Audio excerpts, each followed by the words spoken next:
Bismillah ar-Rahman ar-Rahim. Thank you all for joining, those of you who could join in person and all of you who have joined virtually. I welcome you all to our first session of the Shaukat Khanum Memorial Cancer Hospital Symposium. So we are conducting the first session on a very exciting aspect of gynae oncology. As we all know that things have advanced quite significantly, especially in the field of endometrial cancer, and things have progressed in parallel with other branches of oncology, and cancer biology has once again taken over. And there is an era of immunotherapy and sort of personalized medicine. And we are going to give you a flavor of the talks. So basically, we have got a very interesting mix of speakers who will be joining us from Pakistan and abroad. And they will be speaking to us about different things, including the role of immuno-oncology in endometrial cancer, especially the role of new genetic markers that have come into play, and personalized medicine. Then we have got other speakers speaking to us about adenocarcinoma of the cervix, and how management has evolved over the last few years. And finally, we would have another exciting talks about surgical advances in ovarian cancer. I'm very honored to have the chair of the session, Dr. Bushra Khan, who is consultant gynae oncologist at Ayub Teaching Hospital, Ahmedabad, and she's a very distinguished guest. And I would like her to please come to the stage and say a few words about the session. Thank you.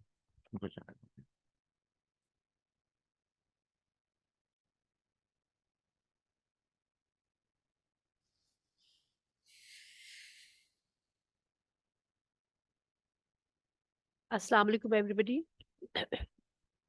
So I'm first of all, let me thank you for inviting me for this symposium. And secondly, I was just going through the discussions which are supposed to be held today, and it is really very the topics are very interesting, and all the topics like the immuno-oncology in endometrial cancers, because that is there's so much advancement in the management of endometrial cancers that the endometrial cancer guidelines, they've recently been changed, and a lot has been done in endometrial carcinomas. And secondly, like adenocarcinoma of the cervix, now the squamous carcinoma, the trend, it is seen that the squamous carcinoma of the cervix is a little on the decline, but adenocarcinoma has taken over, and about 25% of the patients now present with adenocarcinoma. And the biology of the disease is such that both the treatment lines of adenocarcinoma and squamous carcinoma, they're totally different. So we would love to hear from Asif Mahmood regarding adenocarcinoma of the cervix. And then Dr. Hadi would be talking about the surgical advances in ovarian cancers. Treating ovarian cancers has always been a great challenge for the gynae oncologists. And because it is such a disease that we receive most of the patients in advanced stages. And like 70% they present in third stage. And it is really very difficult to decide what is the right time to go for surgery and what is the right time to opt for new adjuvant, and how many cycles need to be given. And now the surgical advancement has taken over, and it is said that the primary upfront surgery, like supraradical surgeries, they are on the rise and they need expertise. So he will be talking about, I'm sure he will also touch that HIPAC, the role of HIPAC in ovarian malignancies. That is, so many studies have come up. So we are all anxious to go through all these sessions. Thank you very much. Thanks a lot, Dr. Bushra, for introducing the session. So with this, without waiting for too long, I'll invite our first speaker, distinguished guest, Dr. Mansoor Raza Mirza, who is professor in medical oncology in Copenhagen University, Denmark. And he'll be giving, it would have been a great pleasure to welcome him in person, but unfortunately he couldn't join because of his personal commitments. So he's going to deliver a live virtual talk on the status of immune oncology in endometrial cancer. So we'll welcome Dr. Mansoor Raza Mirza. Please take him online. Thank you. Thank you. Can you hear me? Can you hear me? Yes, we can. Yeah, loud and clear. Thanks. Thanks so much. It's a privilege to be here with you. I'm sorry I cannot connect with you face to face. I'm in Korea. We have a global endometrial cancer consensus conference. So that's why I could not join in Pakistan personally. So I will try to do it virtually, and I will stay for the question and answers and discussion later. I have changed the title of my talk a little bit, changing paradigm in endometrial cancer. These are my declaration of interest. So what have been doing until today? Endometrial cancer, it remains the only gynecological malignancy with rising incidence and mortality. And if it continues like that, hopefully not, it will be that we will see more deaths of endometrial cancer than of ovarian cancer in coming years. While patients diagnosed in early stage have a great benefit of surgery and maybe no adjuvant therapy, but those who have advanced disease like stage 3, 4 disease, they have quite a difficult prognosis. Only 17% of the patients are alive at 5 years. And carboplatin paclitaxel has been established as standard of care for primary advanced or recurrent endometrial cancer. However, I'll show back to you the GOG 209 trial, which was the latest one, that is not good enough. At 3 years, we have half of the patients, or more than half of the patients, have died of the disease, even though they received carboplatin paclitaxel. So I think the best thing what has happened exactly 10 years ago was the Cancer Genome Atlas, the TCGA, which has boosted our development of targeted therapy in endometrial cancer. It has completely, sorry, I'm having a talk here.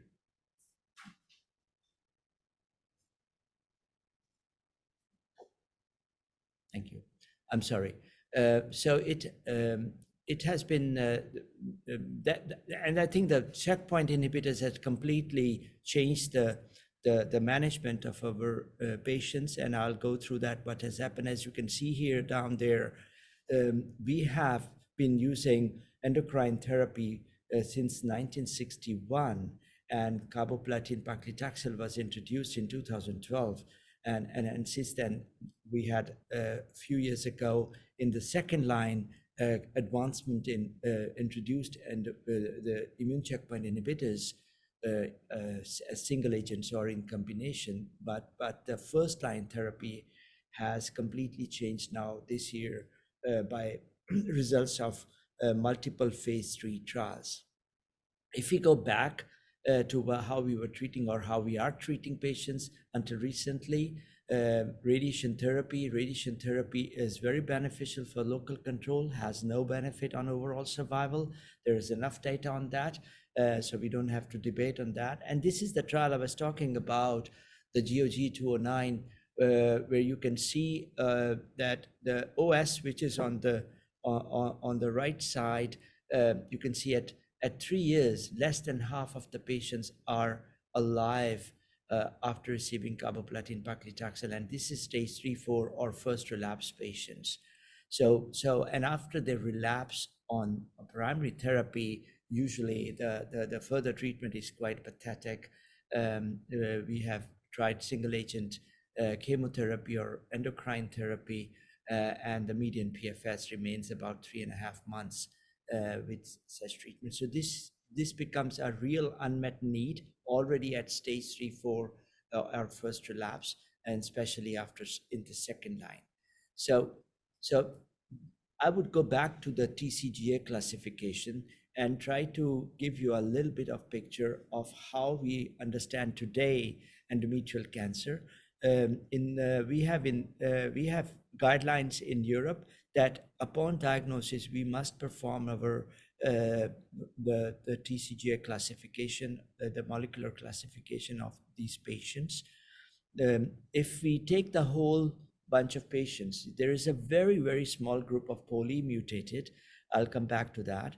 And then you have about 25 to 30% of the patients who are mismatch repair deficient.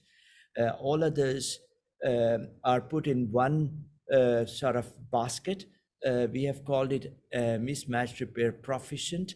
However, there is no such thing. This is an extremely heterogeneous group. And I call, usually when I give talks, that this is a Jurassic Park of molecular classifications. You have everything in it. And I'll give you some examples, not all. For example, if you do the P53 analysis, you will see that about 25% of the patients are P53 mute, and the rest are P53 wild type. And that's a very different prognosis. So who are these patients who are P53 mute? They're typically carcinosarcomas, serous carcinomas, grade 3 endometrioid adenocarcinomas, and even P53. That part is quite heterogeneous. And who are the P53 wild type? These are you can see the one who are not overlapping with DMMR, we call them NSMP. But these are the patients typically with grade 1 and grade 2 endometrioid adenocarcinomas. That could, most of them are estrogen receptor positive. If we go further and divide, we can see within P53 you have a small subgroup of HER2 that has become extremely important now that we are already doing phase 3 trials. And there is a smaller group of homologous recombination repair deficiency in that. But we are still struggling to find out how we are going to test patients for HER2, for example, in endometrial cancer. Shall we use the breast cancer test, or shall we use the gastric test? Shall we take the only 2+, 3+, or we should also take 1+? And that is the question we are asking in clinical trials. For the HRR, we have not validated any test in endometrial cancer. There was some data that PD-L1 maybe expression may be also important in this subset. So you can see that this disease is not just type 1 and type 2 tumors. This is a very heterogeneous disease. The good part is that we have therapies available for almost all these abnormalities, which I'm showing you. Let's go back to the immune checkpoint inhibitors. So first, immune checkpoint inhibitors were introduced in the second line. And in the DMMR population, we have two drugs. Both of them has shown in the non-randomized setting in 1B extension trials, quite amazing efficacy. And I'll give you a short example of that. One is dostarlimab and other is pembrolizumab. And then we have a phase 3 trial, which has shown that the combination of pembrolizumab and lenvatinib, which is a tyrosine kinase inhibitor, that is beneficial in whole population, both for PFS and OS, and that could be prescribed.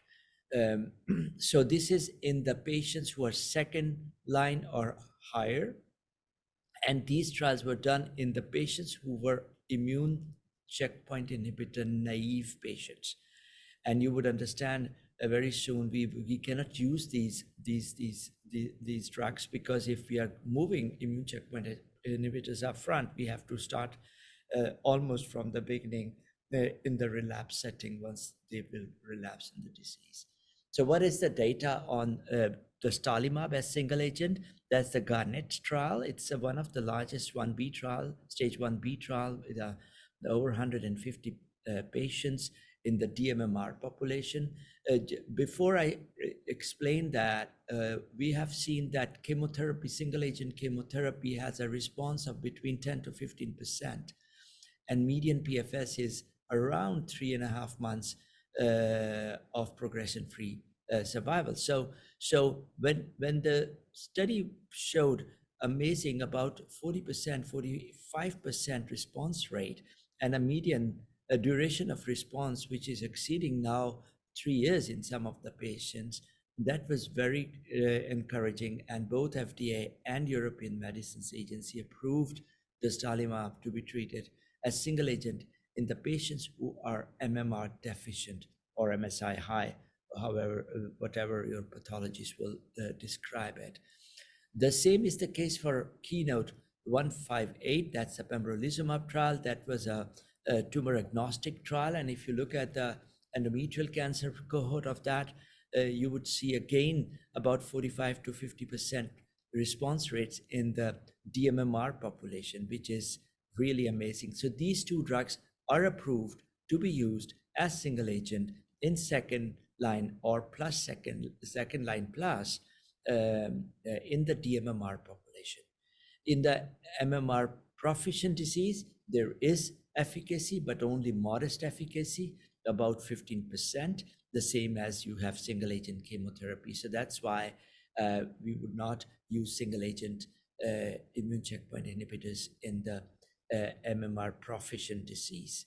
Then comes the combination of pembrolizumab and lenvatinib, and that trial was published some time ago, and it is approved again on the both sides of the pond, showing amazing benefit both in PFS and EOS. It had multiple primary endpoints. So first they checked the progression-free survival in the pMMR population. If that was positive, they checked the intention to treat population for PFS. And once that was positive, they went back to the OS and checked the pMMR population and then the all population. And all these patients have positivity. So if the question is, if this is the phase 3 evidence, why not treat with doublet all patients, and why use single agent chemotherapy, immune checkpoint inhibitors in the DMMR population? The reason for that is that the toxicity of the combination is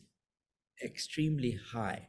You get a better survival, but you have a very high toxicity, and you don't have an arm here, which was the third arm of immune checkpoint inhibitor alone. So we don't know if how much benefit we get by adding lenvatinib. So that's why it is completely acceptable, or this is the way the state of the art is, that for the DMMR population, we would treat these patients with single agent immune checkpoint inhibitors with very acceptable toxicity profile. And if they are pMMR, these patients should receive a combination of lenvatinib and pembrolizumab if they are immune checkpoint inhibitor naive. They haven't received it before. But that has changed a lot. What has happened? Since then, when we saw these data, we started planning multiple phase 3 trials in the first line.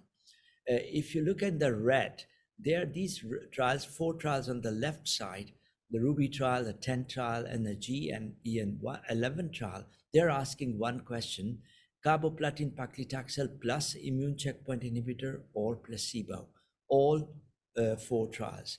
The difference is that then the EN11 trial, the last one in the list, is a trial, pure adjuvant trial. These are the patients which are high risk stage 1, stage 2, and stage 3, no residual disease. And these patients are receiving carboplatin paclitaxel plus pembrolizumab or placebo. We don't have results of that trial. Hopefully we will see results next year. But the first 3 trials, Ruby, Attend, and Energy 018, have been shown. The results have been already presented and published, not for the 10 trial, but for the 2 trials. And I'll shortly come to that. And these trials are asking this question: adding immune checkpoint inhibitor on top of chemotherapy, is it beneficial? The blue ones is the further development of the same idea. So you are randomizing patients to chemotherapy plus minus immune checkpoint inhibitors, concomitant and maintenance, And once you finish your 6 cycles of chemotherapy, you're randomizing them also to PARP inhibitor or placebo. So these trials are asking to combination of immune checkpoint inhibitors and PARP inhibitors if it is beneficial. And we have already seen at ESMO this year, 10 days ago, the results of DUO-E, and it is published in JCO. But Ruby trial will be presented next year. The green ones, these are asking a very different question. The question is, do we really need in first line chemotherapy for these patients, the conventional chemotherapy with carboplatin paclitaxel? So the LEAP-1 trial is asking the same question which you saw in the second line setting, that chemotherapy versus pembrolizumab. The only difference is that here chemotherapy is carboplatin paclitaxel, which was single agent chemotherapy in the relapse setting. So we are still waiting results of this trial. I think we will see the results in March next year. So one very important reason to come to Barcelona. The last 2 trials were started in a very innovative way, which are asking a question in the DMMR population, that 25% of the population of endometrial cancer, can we skip chemotherapy and give immune checkpoint inhibitors alone? As we know, there is a very high efficacy of immune checkpoint inhibitors. So these trials are asking question of stage 3, 4, or first relapse, DMMR, randomizing to carboplatin paclitaxel or immune checkpoint inhibitors. In one, it is pembrolizumab, in the other, it's dostarlimab. The issue is that while these trials are running, GOG, the ENGOT-EN 15 has just finished recruitment, but we already have changed the standard of care in this population by addition of immune checkpoint inhibitors to chemotherapy. That means that it is the standard of care arm here now is not a standard of care arm. So that will be a very difficult interpretation of when the results come in to see how we should interpret the results in these 2 trials. I have taken one example of the trials which are already presented. That is ENGOT-EN 6 trial, which is called Ruby trial. It was a phase 3 randomized double-blind multicenter study, both in US, Canada, and Europe. And the trial was done in the population of stage 3, stage 4, and first relapse recurrent disease. We made sure that you get the rare histologies in it. So we have about 10% of the patients with carcinosarcomas. We also allowed the patients who had adjuvant therapy for early stage disease and had progressed after 6 months of treatment-free interval to be entered in the study as well. Patients were stratified according to their MMR status, according to the prior use of radiation therapy and the disease status, disease stage 3, 4, or first relapsed recurrent disease. And these patients were randomized 1-to-1 to receive carboplatin paclitaxel, which is standard of care, 6 cycles every 3 weeks with dostarlimab or placebo. And then after chemotherapy, the dostarlimab or placebo was continued every 6 weeks for up to 3 years. And it had 3 primary endpoints: progression-free survival in the DMMR population, progression-free survival in the whole population, and progression-free survival and overall survival in the whole population. And then they were pre-specified other endpoints, and I'll come back to that. So this was the first study presented in March this year and is already published at the same time. If you look at the primary endpoint, the first primary endpoint, which is in the DMMR population, that is 25% of the population, where patients have received carboplatin paclitaxel plus minus dostarlimab, and we had 25 months of follow-up, at 24 months, the patients who were on placebo after chemotherapy, only 16% of these patients are progression-free versus 62% of the patients were progression-free, with a hazard ratio of 0.28, which is highly significant. And that transfers also into the overall survival in this population, which is, I'll come back to that, and overall survival is a secondary endpoint. If you look at the intention to treat population, the whole population, again, you see doubling of the progression-free survival from 18% to 36% with a hazard ratio of 0.60. So very positive outcome. Here, overall survival was not significant. Why? Because we had only 35% of the events, so the overall survival was not mature enough. I think you should look at the cohorts here, especially on the left side with the DMMR population. You can see that the experimental arm, there are patients who are progressing in the first 12 months, and we don't know who are these patients. We have to work on that. And after that, this curve is completely flat. Nothing is happening. And that means that probably most of these patients are cured. We have no events occurring in the dostarlimab arm, which is very, very comforting. The second question is can be asked, how long we should treat the patients with dostarlimab. We have given here 3 years of dostarlimab. We have now 3 different trials with 3 different regimens. In pembrolizumab trial, it's 2 years. In dostarlimab, it's 3 years. And in atezolizumab trial, which was presented at ESMO, or in the DuoE trial, which is durvalumab, it is until progression of disease. So this is an unanswered question, how long we should treat these patients. But it seems like that after 12 months, the risk of relapse is minimal.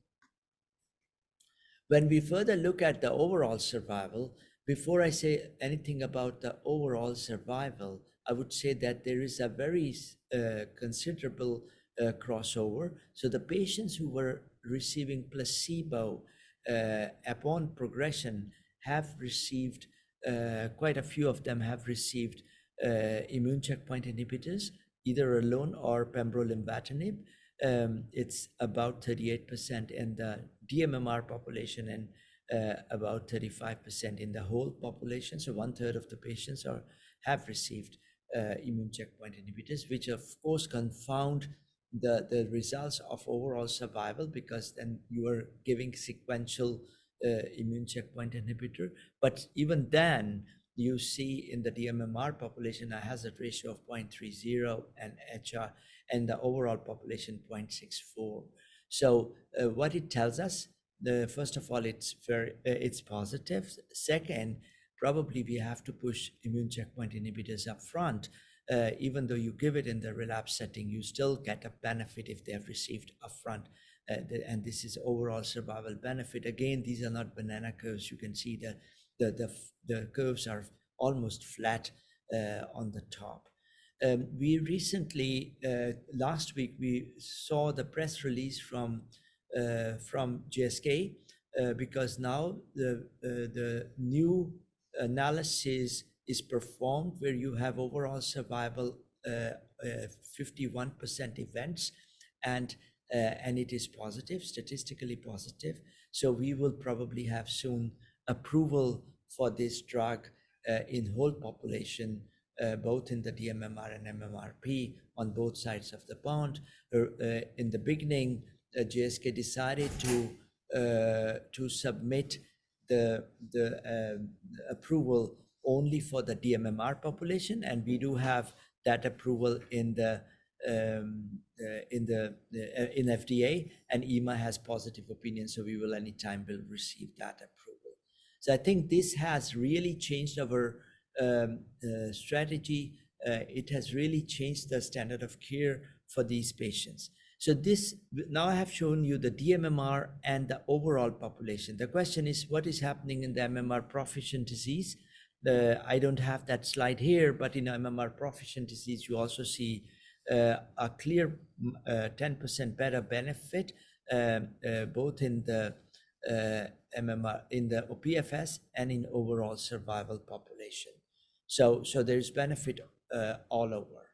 Then this 10 days ago at ESMO, I presented the cut down, the subgroup analysis of this trial according to the histotypes A, and according to the molecular classification. As I've shown, we have 4 molecular classifications here. So we have poly, which is a very small group of patients, and I'll come back. Let's come back to that after this. So you can see in the histological subgroups, all subgroups are responding to addition of dostarlimab, carcinosarcoma, serous, endometrioid, and this is very important take-home message. Then we went down to do the molecular classification according to the TCGA, and we looked first at the poly. It's a very small group. It was only 1% of the patients. 5 patients out of 400 were polymute. So that tells us that poly probably is 5 to 7% of the population in stage 1 disease, or maybe also stage 2 disease. But when you have more advanced disease, you don't see poly mutations in that subgroup. So only 5 patients. And then in the patients who were poly non-pathogenic, there we performed the p53 mutation. No, we performed first the DMMR on that. So about 23% of the patients were mismatch repair deficient. And then the rest, which is MMRP, which is also called, we performed a p53 analysis, and we can see about 22% of the patients were p53 mute, while others were, half of the population is p53 wild type, so-called NSMP. So this is the breakdown of RUBY trial, which gives a clear picture that we have enrolled patients quite well, because this is what you expected. When we look at the subgroup analysis and the PFS of these subgroups, let's start up from the left side, the polymute. You can see there is one line on the top, because these 5 patients, either they received dostarlimab or placebo, none of these patients are progressing. There is no progression at all. And then when you go on the right side on the top, you see that the same as we saw earlier, that if patient has mismatch repair deficiency, you have a extreme efficacy of adding dostarlimab to chemotherapy, increasing the PFS from 10% to 57%. Remember, these percentage and hazard ratios are a little bit different, because we were able to perform whole exome sequencing in 400 out of 494 patients. So that means that you will have a little bit difference from the main analysis. When we look at the NSMP, these are typically grade 1, grade 2, p53 wild type MMRP population. And here you will see grade 1, grade 2 endometrioid, that's what I said. Here you see only a modest benefit of adding dostarlimab at the best. But the shock for us was to look at the serous carcinosarcoma, so-called p53 mute population. And there you see all of a sudden a very considerable benefit with a hazard ratio of 0.55, which was actually not thinkable that we would see that benefit. When we look at the overall survival, oh, sorry, I don't have the slide of overall survival. You see the same benefit here, and you will see in the p53 mute, hazard ratio is 0.42, which is very similar to what you see in DMMR. So these analyses are retrospective, non-analytical. We have to see in other trials as well. If you see the same, that p53 mute is benefiting a lot, we know in the PMMR population, this is the group we should concentrate on with immune checkpoint inhibitors.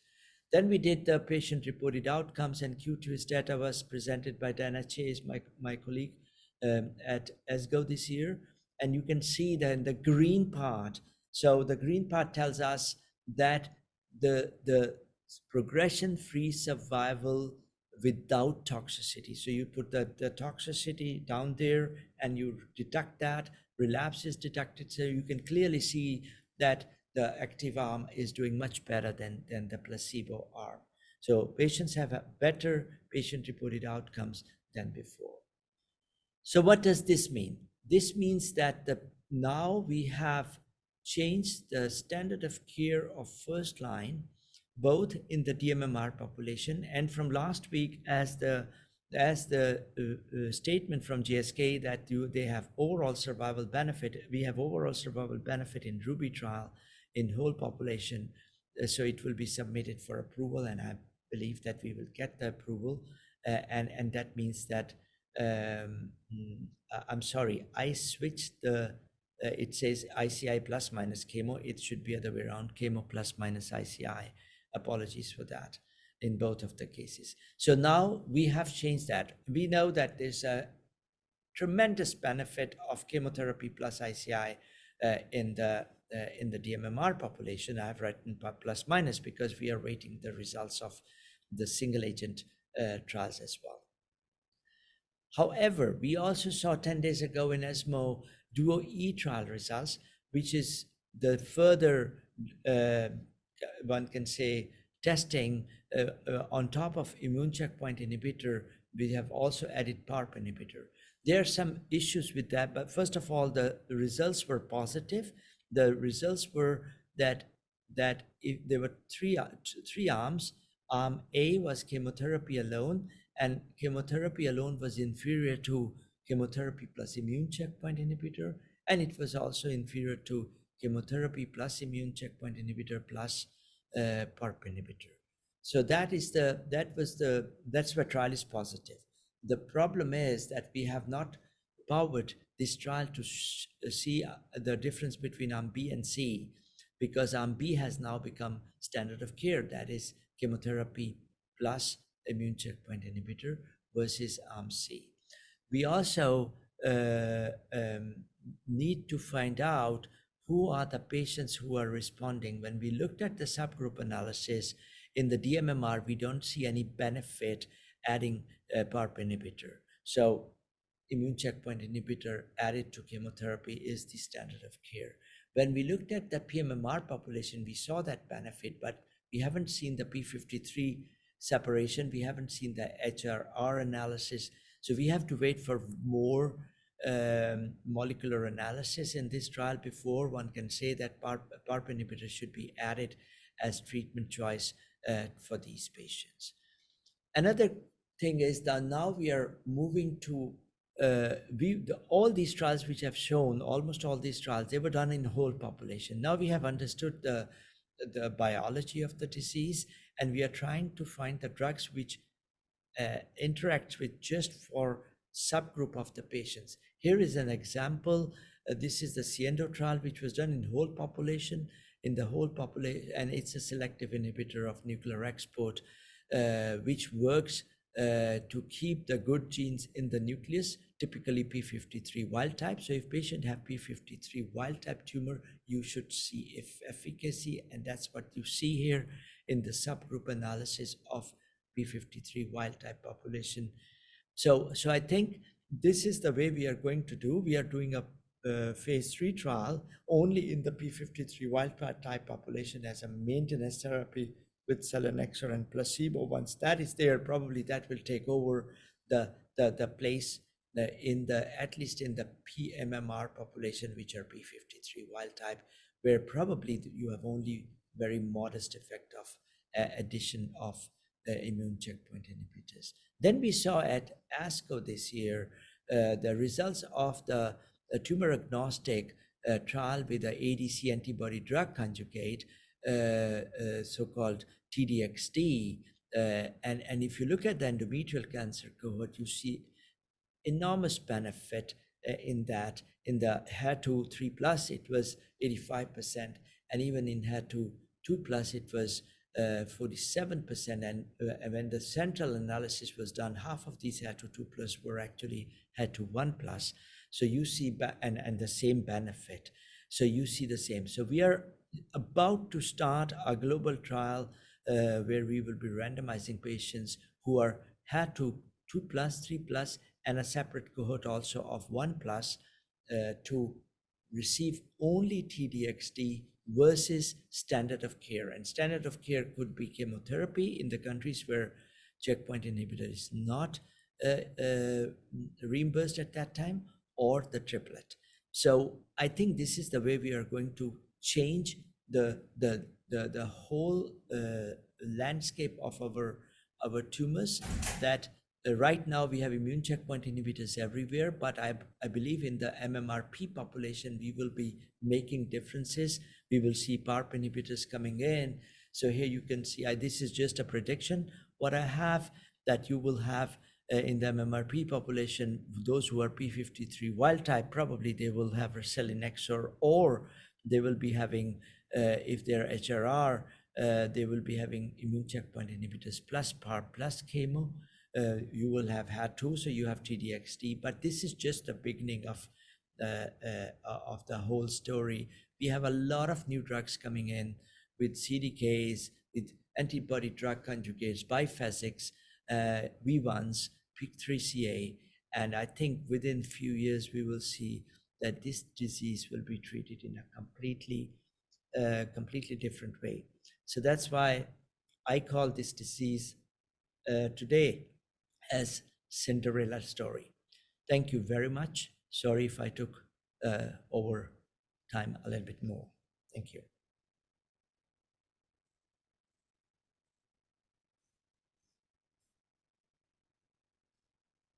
Enlightening. I know that you're in a different time zone, but would you be happy to take the questions, a bit later, around, I would say, 10 o'clock Pakistan time, or would you want to just No, absolutely. I will stay with you for the whole meeting. Oh, that's brilliant, because we have really certainly very exciting questions coming through. So please stay with us. Thank you. I'll do that. Thank you. So with that, we'll introduce our second speaker. He's going to deliver a virtual talk as well. So that is regarding another exciting topic of cervix cancer, which is adenocarcinoma of the cervix, unfolding the anomalous nature of the disease. And the talk will be delivered by Dr. Asif Masood, who is consultant in radiation oncology at Shifa International Hospital, Islamabad. Please display the second talk. Thank you. In the case of squamous, not in the case of adenocarcinoma. So that's the big difference. In adenocarcinomas, because of having increased chance of having ovarian mets, bilateral oophorectomy is recommended and mandatory. So external beam radiation may be more effective. However, radiation alone may be less effective. That will be proved by the retrospective studies we'll discuss later. In general, the management of early stage invasive cervical adenocarcinomas and its variants is similar. Stage 4 stage to that squamous with some minor modification. Like as we have discussed before, that oophorectomy is mandatory in case of adenos, and chemo-RT favors as compared to radiation alone in adenos as compared to the squamous. So that's the current landscape for these cervical cancers. As we said, that treatment is almost the same. Here we see that for the early stage disease, for the microscopic disease, stage 1A and stage 1A, 1 and 2, surgery is recommended. For stage 1A disease, where the patient needs fertility sparing surgery can be done with the cone knife conization with the widely negative margins. And for stage 1A2, fertility sparing is not recommended. Actually, simple hysterectomy is recommended. In some studies, they say in 1A2, a sentinel lymph node dissection or a lymph node mapping is also important, because the chance of having lymph nodes are slightly more in the adenos as compared to the squamous. So that's also a difference. So slightly in a higher stage disease, but in the early disease, that is stage 1B1 and stage 2A, again, surgery is preferred over the chemoradiation. And the trial has shown it. I will discuss the trial just later on. So other locally advanced diseases, the bulky diseases or stage 3 and stage 4 diseases are treated like the squam variety with the chemoradiations.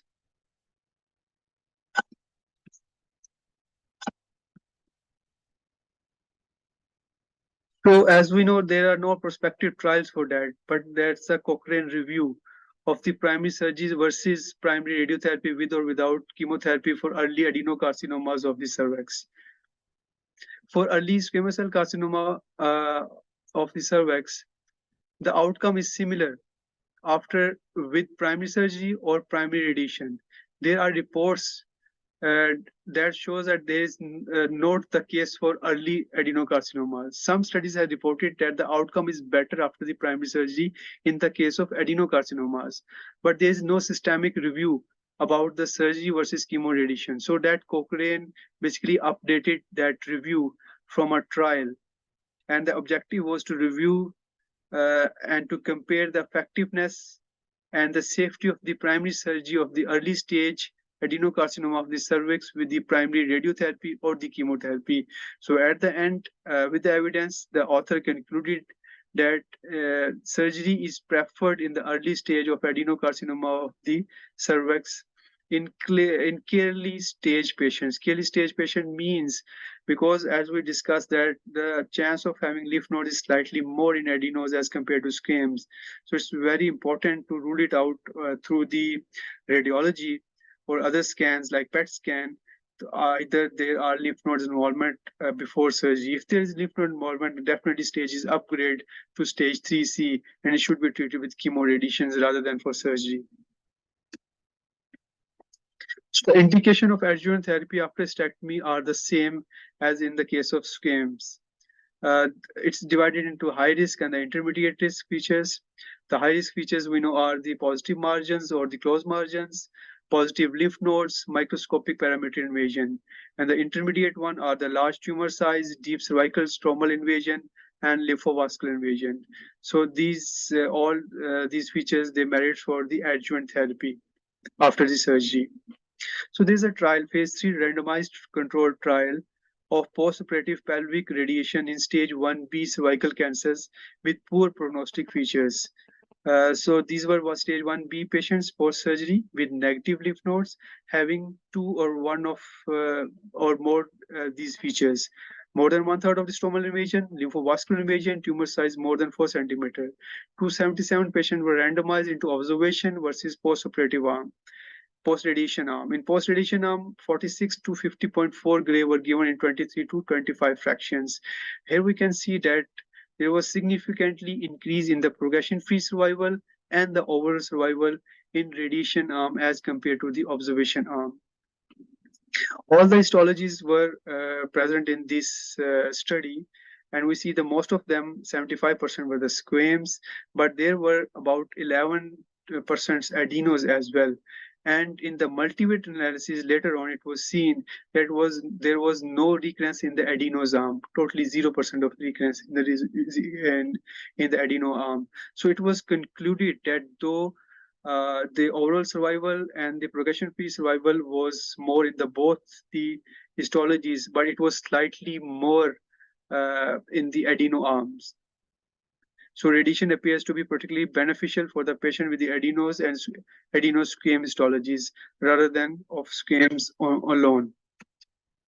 So the treatment of locally advanced disease. For the patient with locally advanced cervical cancers of this squamous cell carcinoma, primary radiation with a cisplatin-based chemo has been the treatment of choice, we know. There are multiple randomized phase 3 trials, and from these trials, it is reasonable to apply these results to the adenocarcinomas as well as this variant, as its variants for the following reasons. Because these trials includes the adenocarcinoma histology as well, and there's evidence that shows that early stage cervical adenocarcinomas are sensitive to cisplatin-based chemoradiations, as we have discussed.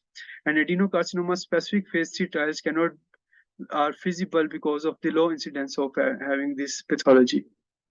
So at the end, I will conclude that because CS cervix is the third most common malignancy in the females, and adenocarcinoma are about 25%, and there are certain diagnostic challenges. Most of the centers I have seen that these are treated as the endometrial cancers, primary endometrial cancers. So it is very much important to see either they are originating from the uterus or they are originating from the cervix, because the treatment is totally changed.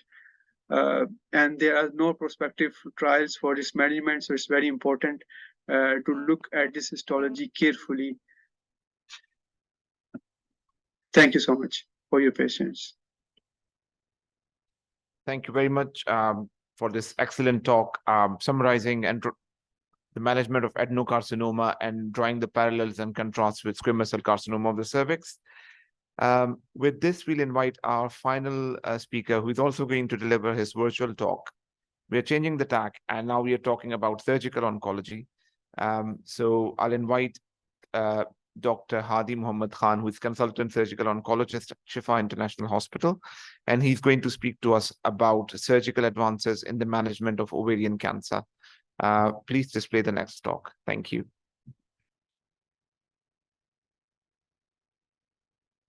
Bismillahirrahmanirrahim. Thank you so much. I would like to thank Shaukat Khanum team for inviting me. It's always a pleasure to be at the Shaukat Khanum Cancer Annual Symposium. Unfortunately, this year I was not able to come because of my prior commitments, but thank you for inviting me. So today we'll be talking about surgical advances in ovarian cancers.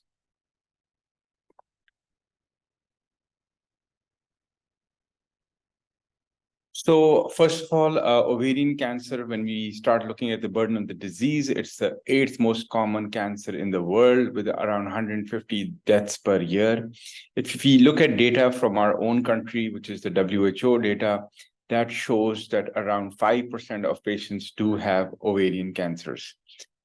When we look at ovarian cancers, I think the most important thing is the systemic therapy available to us, because majority of the patients, when they present, they have locally advanced disease, higher CA-125 in 4,000, 5,000, which is a very common number, gross ascites, and systemic chemotherapy helps to bring everything down, making surgery possible and beneficial for our patients.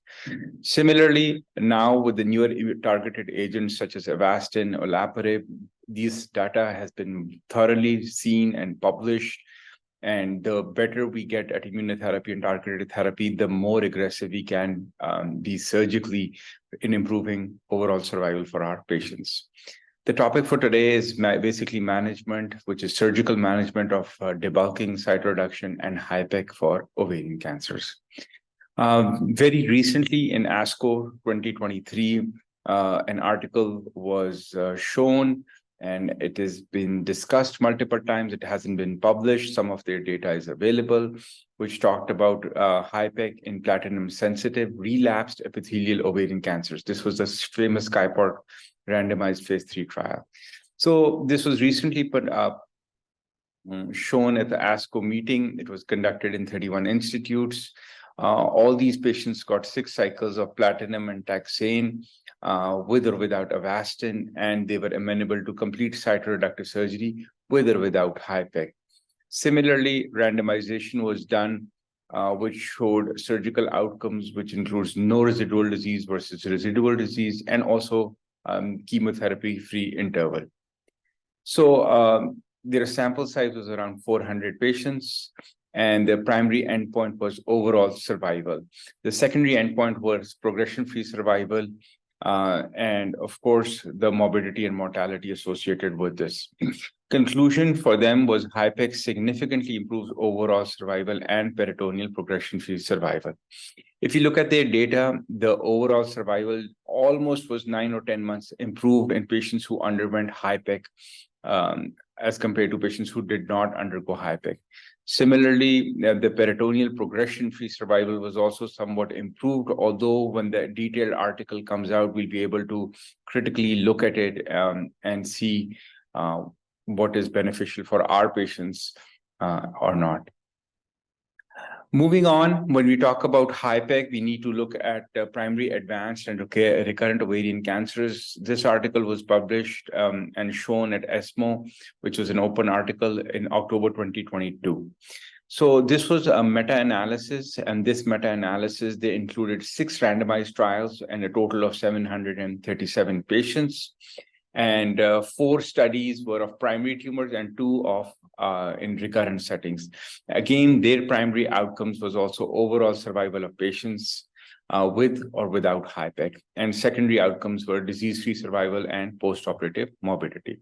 If you look at their forest plot, all the articles showed improvement in 5-year overall survival, and also 5-year disease-free survival was much better for patients who had HIPEC done. So our results of HIPEC were much favorable as compared to the controls. Talking about adverse events, 5 studies mentioned toxicities greater than grade 3 or more, but majority of the toxicities were electrolyte imbalances, abdominal pains, ileus, which are sort of known complications, not just of HIPEC, but any aggressive cytoreductive surgery can have these. No effect on post-operative mortality by the use of addition of HIPEC after cytoreduction. So that's a very important thing, that, you know, morbidity does happen after such major surgeries, but the important thing is that the post-operative mortality with the addition of HIPEC was not significant. So HIPEC in ovarian cancers has been published in NEJM back in January 2020. And this too was also a randomized controlled trial with 245 patients. And patients got HIPEC and chemotherapy as well, both in neoadjuvant and adjuvant setting. Their endpoints were also overall survival and recurrence-free survival. So if you look at patients who had HIPEC as compared to patients who only had cytoreductive surgery, majority of the patients and majority of the disease pathologies were similar, just in our case as well, which I will show you a little bit later. All these patients mostly had high-grade serous ovarian cancers, which is the most common ones, and number of regions affected at the start of the cytoreductive surgery was also pretty similar in both the cases. So treatment characteristics, especially for HIPEC, also depend on completeness of cytoreduction. And they showed that majority of the patients, they were able to do a CC0 or a CC1, which means less than 2.5 millimeter of tumor left behind. So these are the patients, which means that after doing such aggressive cytoreductive surgery and the addition of HIPEC, this will show an improvement in overall survival for these patients. So if you look at the graphs, first of all, the recurrence-free survival, there is a pretty significant difference between the recurrence-free survival in both the groups, 14.2 months versus 10.7 months. So patients who had HIPEC were pretty similar to patients who had cytoreductive surgery alone. But as soon as you hit that 1-year mark, the patients who had the addition of HIPEC, their recurrence-free survival was far superior as compared to cytoreduction alone. Similarly, if you look at their overall survival, patients who had the HIPEC done, their overall survival was far better as compared to patients who did not have HIPEC. And the difference was around 1 year with a significant p-value. Another article published in 2022, which talked about primary or interval cytoreductive surgery in ovarian cancer. This was also a randomized controlled trial. They had 184 patients, and they were all newly diagnosed stage 3 or stage 4 cancers. Now, there also primary and secondary endpoints were both progression-free survival and overall survival. So if you look at this, this graph, what they did in this is they combined all the patients, both the patients who had HIPEC and the control. But you can see that there was not much difference in progression-free survival and the overall survival. But when we start to do a subset analysis, patients who had primary treatment as surgery, so they did not get any neoadjuvant chemotherapy and went straight for surgery, whether they got HIPEC or whether they were in the control group, in both the scenarios, their outcomes were pretty similar to each other. But for patients who had initially had neoadjuvant chemotherapy and then went on to have either cytoreductive surgery or cytoreductive surgery and HIPEC patients tend to do a little bit much better than patients who did not have HIPEC done. Now, anything we do surgically, of course, especially these bigger cases, which are cytoreductive surgery and HIPEC in addition, always has morbidity and mortality associated with it. This has not been very well studied in HIPEC patients. Very few data, or I should say very few people report to it. Very few articles are purely for morbidity and mortality associated with HIPEC. But we, again, as similar to this study from Japan, we again use the same Clavin-Dindo classification for complications in the postoperative period. But you can see patients who did have HIPEC, majority had only grade 1 or grade 2 problems. And so most of them were asymptomatic or kept, managed with just with antibiotics, and their complications or morbidity got better with time with no surgical or interventional radiology intervention. So peritoneal metastasis or peritoneal carcinomatosis, since the past 3 or 4 decades, we used to think this is a terminal stage, but in the past 2 decades, I would say things have changed a lot. I think it is because of the advancements in neoadjuvant therapies and immunotherapies, which have made us more confident as surgeons to be more aggressive for these patients to improve their overall survival. So in these, the HIPECs that we are doing is for primary peritoneal malignancies. We are doing it for ovarian cancers, for appendiceal malignancies such as lamin.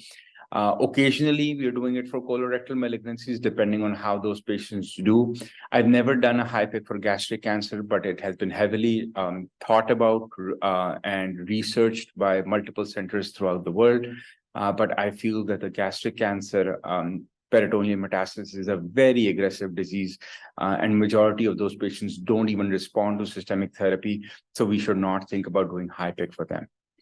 So for our topic, if you have a patient with a possible ovarian cancer and you stick a camera in, this is what we generally do see in those patients. But adding neoadjuvant chemotherapy, many times when we go back in to do a secondary cytoreductive surgery or give neoadjuvant first and then do cytoreduction, many times this ascites and this peritoneal endomental caking is all gone. So very basics, we all know about the PCI score. The PCI score is calculated about for all patients who are undergoing HIPEC. The abdomen is divided into 9 quadrants and then 4 quadrants for the small intestines. The maximum score is 39. Radiological studies such as CT scans and PET scans are the best studies we have before the surgery. But in all honesty, these are peritoneal surface malignancies, and many times we cannot predict exactly the PCI score based on the imaging studies we have. Now, the most important thing for any surgeon, any cancer surgeon, is to make sure that we remove the entire disease so we can achieve a CC score of 0, or at least get a complete cytoreductive surgery. Complete cytoreduction score of 1, which means that nodules left behind at less than 0.25 centimeters, which means that the HIPEC or the heated intraperitoneal chemotherapy will take care of that. I think anything more than that is not a good oncological procedure and is also not the right patients for which we should be doing HIPEC.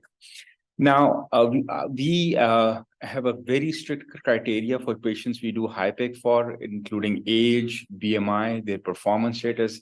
If they have any kind of comorbids, cardiac stents, any hepatic or renal dysfunction, we are not including them for HIPEC.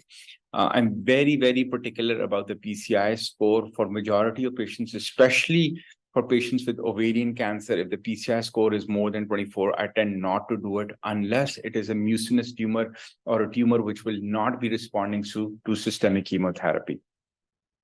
So intraoperatively, it's pretty similar to any major surgery that we do. We place a central line, a Foley catheter. We do intraoperative urinary monitoring. We are doing a closed system, not an open technique, but a closed system technique of HIPEC, and we're using thermal solutions. Majority of the cases, I am using mitomycin C for 90 minutes, but for ovarian, in majority of those patients, we are always using cisplatin. The maintenance temperature for HIPEC is around 41 to 42 degrees centigrade. So this is just a basic setup. You can see only one inflow and one outflow, but in majority of my cases, I'm doing 2 inflows and 2 outflows. It all depends on what kit we have and what the company is recommending. The HIPEC machine company generally gives me recommendations that, what is the best way to work with this machine.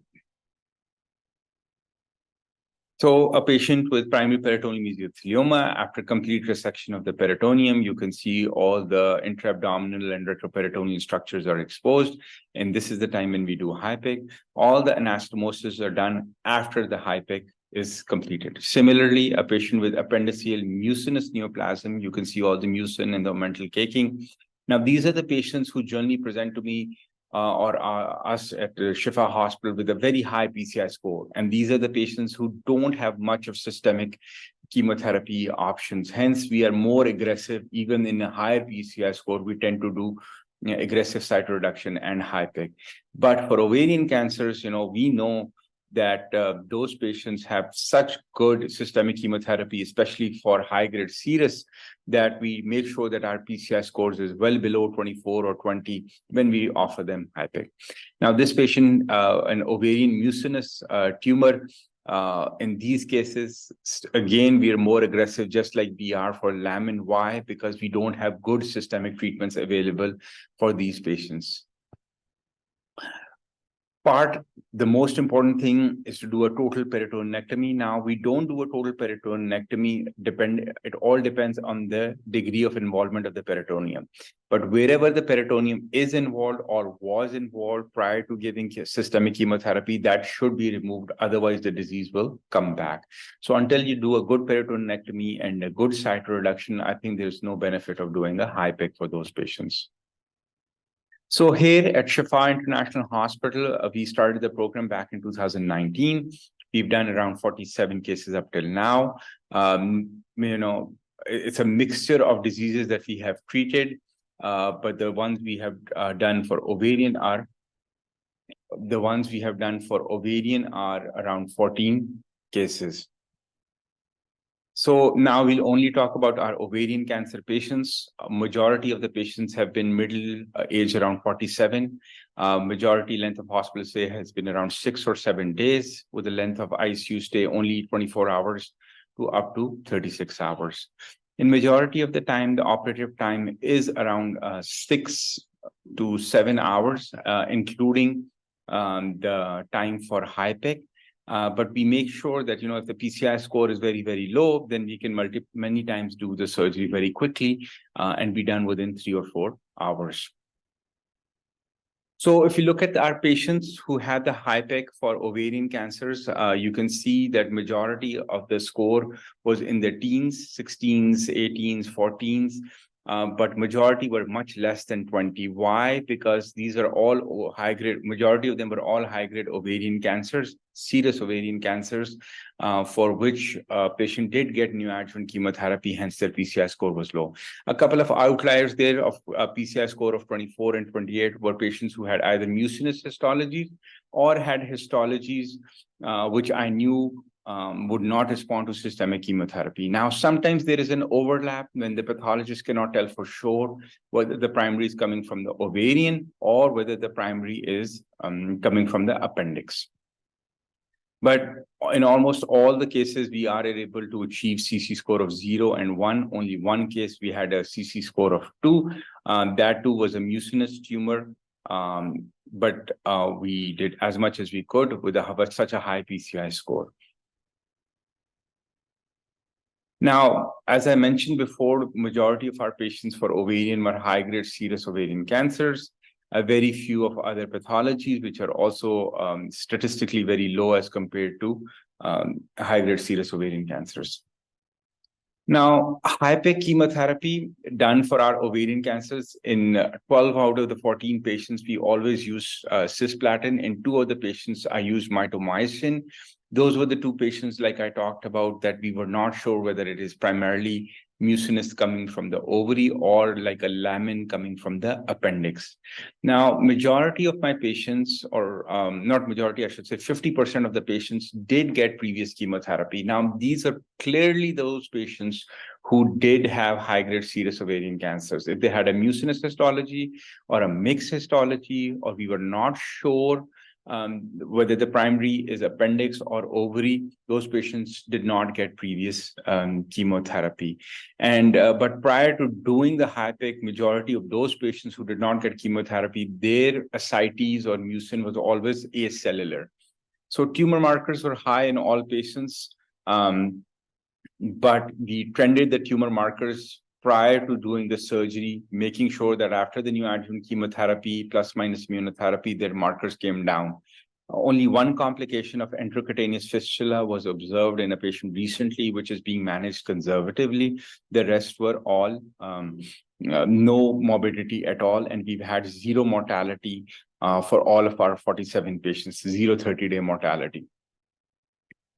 Now, it's very important for us to have tumor boards to discuss these cases with the medical oncologist. I think with the introduction of chemotherapy and especially immunotherapies such as olaparib and Avastin, those are the key things which have really helped us to be more and more aggressive surgically.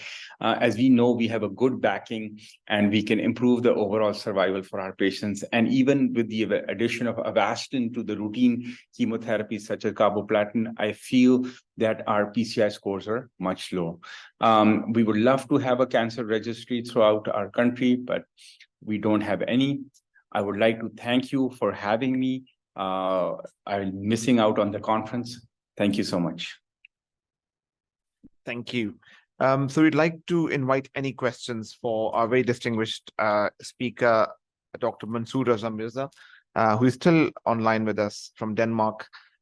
So I'll welcome any questions from the audience, please, if they can, if they have any questions, if they can come to the mic and ask the question. Thank you.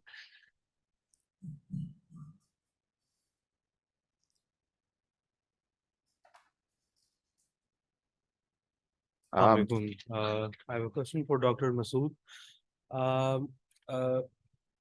It's basically, I would like to have your opinion regarding the significance of checking expression of the immune checkpoint molecules before giving the inhibitors to the patient. Would it make it a more specific population if we check the expression of immune checkpoint molecules, especially considering the costs of immune checkpoint inhibitors in low middle income countries, because it's very costly? Thank you.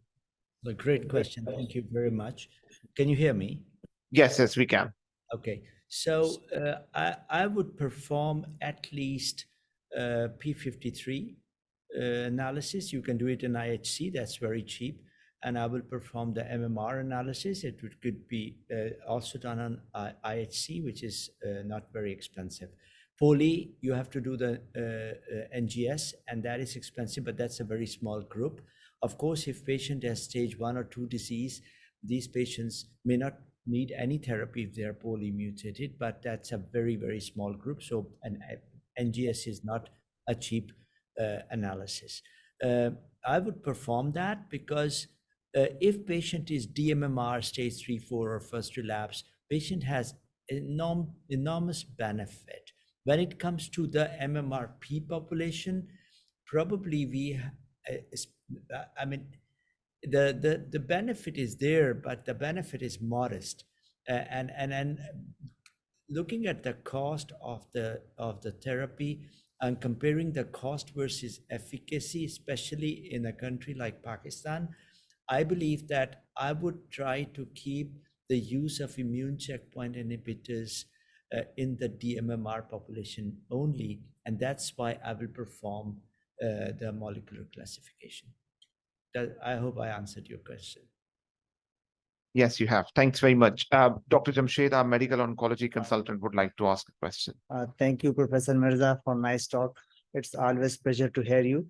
So I have a question from you. As one of your slides showed that the MSI status in Ruby trial was around 22% like that. So right, I just wanted to confirm that. Is it, if it is the case, then it's quite high than the remaining malignancy. And the second question is that do you think a time will come when we will kick out the surgery as well as radiotherapy in the endometrial cancer, as we recently saw in rectal cancer? Thank you so much. Two very good questions. First of all, the TCGA has shown us, and the later analysis have shown us, that probably endometrial cancer is the disease where DMMR, the very, very immune susceptible disease. If you look at the preclinical data as well, you see very high number of patients who have the population which is DMMR MSI high. It's the highest, actually, higher than melanoma and everything. So we do have, and it is actually different from region to region. We have studies in Asian region, which is Japan and Korea, where we see a lesser percentage of DMMR, about 15 to 17%. In US, it's coming closer to 30%.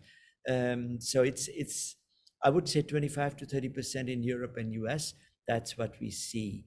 That was your first question. Second question is, this is our next steps we have to do. We saw amazing results, very small trial in colorectal cancer, showing a complete remission in all patients. But in colorectal, it's only 1% of the patient which has DMMR, but still a big population. So I think we are getting there. We saw a very small, we saw a neoadjuvant trial at ESMO this year with 37% response rate. That was not very impressive, but I think this is just the beginning. And we would probably, the first trials, what we are doing now is replacing chemotherapy in first line, right? Chemotherapy versus immune checkpoint inhibitors. The next would be, of course, we would like to see the neoadjuvant therapy, if that can, and it may not be neoadjuvant, it may be the treatment, and we may not need anything else than immune checkpoint inhibitors in the DMMR population. But hopefully that will happen. Brilliant. Thank you. Any other questions from the audience? So I have one question for you, please. Actually, it's a two-pronged question. So we know that endometrial cancer, especially, the old-fashioned types 1 and type 2, is a disease of the elderly. And we also know that Ruby trial has shown very modest, borderline benefit for your P53 wild type proficient MMR patients. And that was crossing the line of unity in terms of the benefit. Only 23% reduction in the risk of your progression-free survival. So would we recommend that, especially dostarlimab maintenance for 3 years in such cohort of patients with such a modest benefit? And we know that this cohort accounts for nearly 54% of your endometrial cancer patients. And also, what is the role of PD-L1 testing in your endometrial cancer patients? Thank you. Both questions are very important. My answer, simple answer would be no. I will not use immune checkpoint inhibitors in the P53 wild type MMR proficient disease, which is NSMP, which is 54%, half of the patients actually. So you save quite a lot of patients there. We are still, you should remember, this was non-analytical analysis. This was we have done. If other trials, GY018, attend the DuoE, all these trials show the same way, that when we do the P53 analysis, that P53 wild type, the old-fashioned grade 1 and 2 endometrioid, which are not DMMR, I will not use immune checkpoint inhibitors there. I don't think that is the right population, even in Europe and US. Not talking about only in Pakistan, and that's half of the population. So I completely agree. Your second question, can you repeat what was your second question? Is there any role of PD-L1 testing yes. in cancer? So there is one data. So in ESMO, we saw the DuoE results, and there they also performed the PD-L1 testing. And it seems like that the patients who have efficacy of PARP inhibitor on top of that is the patient population which is PD-L1. We are going to perform PD-L1 testing on all of our different trials, and we have to look at it. We have to do the HRR, we have to do the PD-L1, we have to do the P53, all these things together to understand. As such, PD-L1 has not shown a direct benefit. It is the MSI high, mismatch repair deficient, or tumor mutational burden, TMB, which are the ones which have shown clear benefit in endometrial cancer. Thank you. So basically, your take-home message for us is that we should be recommending dostarlimab and chemotherapy combination in patients with either deficient mismatch repair or in patients with P53 mutation positive um, recurrent or advanced disease in first-line settings. That's right. Okay. Until we find more data. Until Thank you very much, and thanks for very much. me. I hope I can leave now. Thank you so much. We'll also see if there are any live questions on the chat box. Are there any, Dr. Samaria? Okay. Thanks very much, Dr. Mansoor, for staying with us so early in the morning. Thank you. Have a nice conference. Thank you very much. Thanks a lot. Thanks to all. Thank you. Bye. Thank you. Right, so we are live at the moment. So I welcome you all to the 22nd Shaukat Khanum Cancer Symposium at Peshawar. So this is a historical city. Welcome all the guests from outside of Shaukat Khanum or Peshawar. So the people from Lahore, Islamabad, and thereabouts. And I also welcome all the people joining online, which I presume is quite a lot. So this is essentially a free paper session. We'll have lots of videos submitted from various hospitals across the country. The aim of this session is to highlight the complexities of surgical care being provided in terms of cancer. We have two honorable judges. I'm going to invite to chair and judge the videos. First will be Dr. Amir Ali Sayed, who's a consultant surgical oncologist and pioneer of surgical oncology in Pakistan, currently working at Shaukat Khanum, Lahore. So please, a round of applause.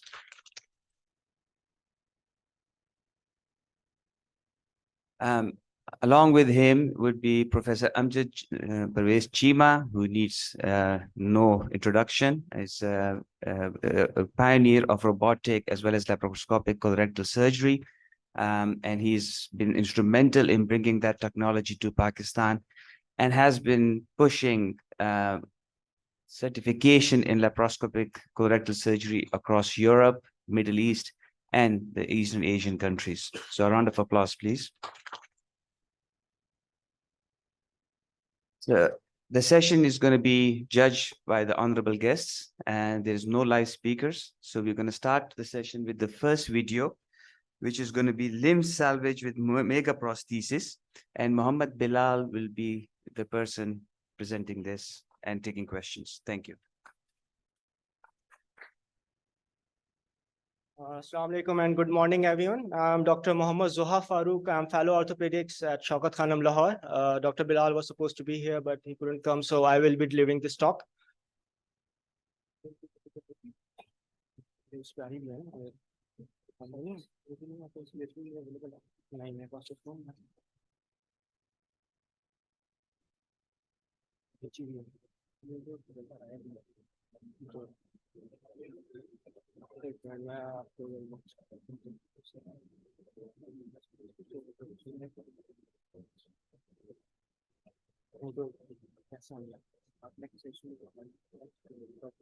Oh, okay, so there is some technical difficulty. I will be delivering my talk after the another one.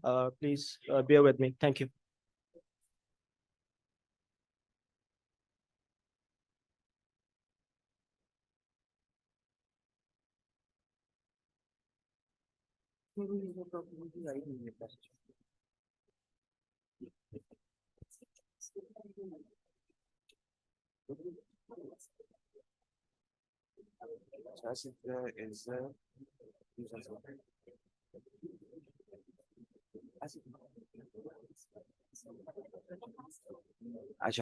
So since there's an issue with the first video loading, we're going to move to the next presenter while that is sorted. So apologies about that. We do have glitches now and then. We're going to present the 3-stage oesophageectomy in a 17-year-old with SCC of the esophagus. And Dr. Junaid Mushtaq will be presenting this video.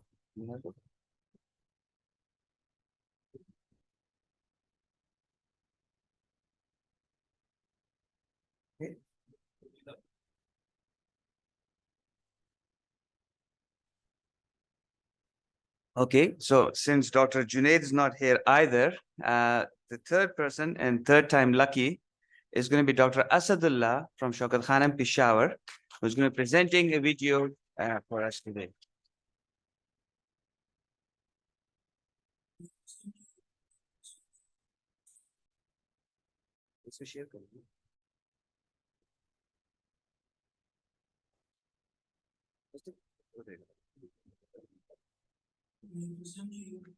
Assalamu alaikum ji. I'm Dr. Asadullah, fellow HPB Surgery Peshawar.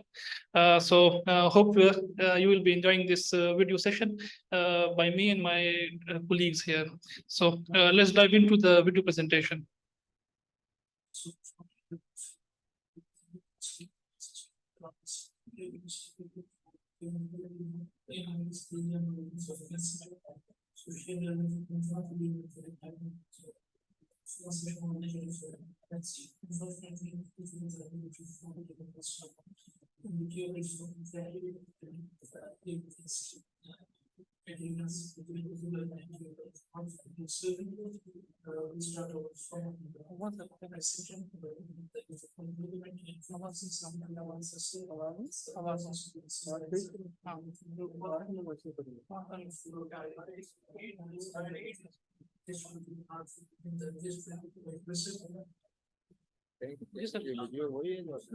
Excuse me. Sir, ये fast track पे हम ये 1.5 speed पे. What is the title of this video? Because it's.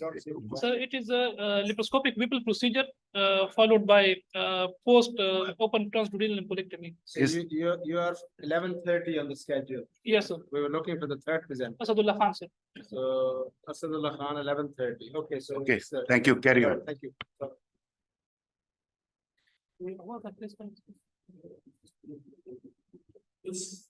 Which is done by two particles, between the posterior wall of the stomach and the superior and to the surface of the pancreas. As you can see here, the bone diagram in very useful instrument in delineating the anatomy of this artery and gastrocolic vessels. We can clearly visible here. The gastrocolic vessels is done by dividing the fluid between the posterior wall of the stomach and the superior and to the surface of the pancreas. And you can see here the bone diagram in very useful instrument in delineating with respect to the previous slide. The right gastrocolic can divide it. The duodenum is then divided with a national circle. This is the fibrosis can access to the pancreatic artery. This duodenal artery is distributed out. It is exposed, the with monologues and then divided. After this, the right hepatic artery is dissected of the common bile. The common bile is also dissected of the portal vein. So that it can be done with the posterior groups. In here, the hepatic artery is also done as a group. Polarization is done in this area, followed by intra-internal, which is made between the pancreatic neck and the portal vein, and the canal is passed through to control the pancreatic neck. The duodenum is then mobilized approximately 10 centimeter and then divided into obstacle. Subsequent to this, the length relation between the LC and the portal vein are taken down. Once this is established, it helps in localization of the duodenum by dividing all the inflammatory tissues with which it has started down the little bone. It is crucial to understand that in this region, as any wrongs can be catastrophic. The duodenum and duodenum are to the right side. This is followed by the peritoneous necrosis, and here technique is divided as scissors. And the specimen, the formal removal of the specimen starts here by using inner devices and like clips. With this, the specimen is then usually removed. It is put in a bird bag. The removal of specimen is very easy laparoscopically for validation of the bile duct. And it is made in the mesocolon. This allows us to deliver the pancreatic liquids to the compartment. A modified Bunga technique is used to clear create a pancreatic duodenoscopy. And this is done in a precise manner, the same way as we do it in our open surgery. Since the gap was small, we first controlled in isolated reductive sutures, then transpancreatic cavern sutures were taken and was issues with the genome. This gives a very nice plan for the pancreas.